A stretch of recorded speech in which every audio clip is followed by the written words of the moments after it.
Yo to the yo. So balik tayo dito sa mga nangungupa, no? Ito para sa lahat ng nangungupa, no? So, pag hindi alam ang English, wag na mag-i-English. Tagalogin natin ng malinaw na malinaw to para mas masaya, no? Marami kasing nalilito sa mga ganito guys no? Kaya sinasabi ko sa inyo, wag na mag-i-English pag di naintindihan. Example, ang bayad niya sa bahay ay 5,000. So, pag bigay niya sa'yo ng pera, magsisimula sa example lang to, example, wag kang syungars. So, magsisimula siya ng Mayo 20. So, binigyan kanya ng 10,000.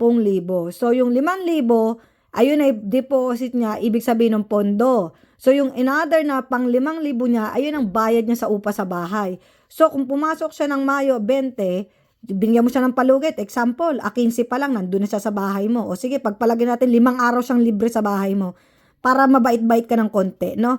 So, yung ito na yung 5,000 niya, no? Kasali to dito guys ha, hindi 15,000 lang binigay niya, 10,000 lang na total. So, 5,000, pinondo niya, yung isang 5,000, dito niya na nilagay sa unang buwan niya ng Mayo. So, yung Mayo, ang simulan niya ng bayaran sa akin isa 20. So, yung 20 na yan, May 20, ayan yung pang 5,000 niya, aandar yan hanggang June 20. Natural, pagdating ng June, bayad ulit siya ng 5,000. Yung 5,000 na yon, aabot yon hanggang July 20. Pagdating ng July 20, bayad na naman siya ng 5,000 na naman. So, ayun para sa buwan ng July hanggang August. Tapos yung another 5,000 para yung sa buwan ng August papuntang September, para yung sa dito naman papunta dito, and so on and so forth. As November, kaso gusto niyang lumayas ng December. Ngayon ang masakit, kung hindi kanya babayaran ng upa papunta dito sa December, nakalibre na siya ng tira. Paano yan? Wala pa siyang bayad dito. 5,000 na lang ang meron siya, yung pondo niya sa bahay mo. Paano kung may kuryente tubig siya? Sabi niya, kukunin niya yung kanyang deposito, no, dun sa kanyang kuryente tubig. Paano yun? Kasi yung 5,000 niya, na diniposito niya sa'yo, paano yun Wala na dito. So, wala ka pa wala pa siyang bahay dun sa upa mo, plus umaandar yung kuryente tubig niya, no?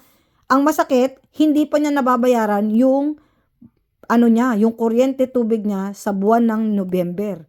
So, isang buwan to, may kuryente to, kasi ang hinahanap nila, nasan daw yung advance nila? Walang advance asan ang advance? No. 10,000 lang ang binigay niya sa'yo, nagsimula siya ng Mayo.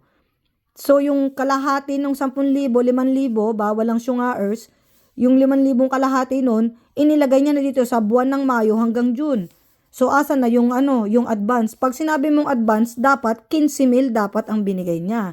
Yun ang sinasabing may advance. Kaya dapat hindi nyo dapat sa mga nagpapaupa ng bahay, huwag nyo sinasabi na, na advance. Ang tawag doon, pondo at upa sa bahay. Ayun ang tawag doon, ha? Bawal ang syungars.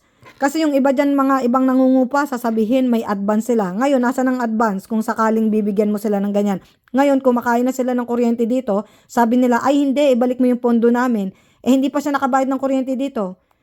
Kung halimbawa yung kuryente at tubig niya, higit pa sa 5,000 na upa niya, ibig sabihin, makakalibre siya ng upa dito, plus umaandar pa yung, halimbawa ngayon, December 5 na, halimbawa, December 1 na ngayon dito, meron na siyang 10 araw na umaandar papunta dito, yari, umaandar na yung kuryente niya. So, dagdag. Ibig sabihin, may babayaran ka pang isang buwan pa na upa at plus yung, bayad sa kuryente. 'Di ba? Yun ang mas masakit.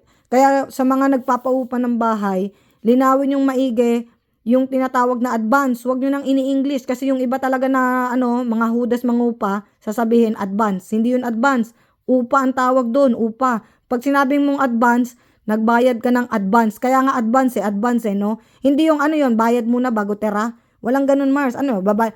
So, ibig sabihin, itong 5,000 mo, syempre, yung due date mo na si 20, May 20, natural, aandar yan hanggang isang buwan mong ititira hanggang June 20.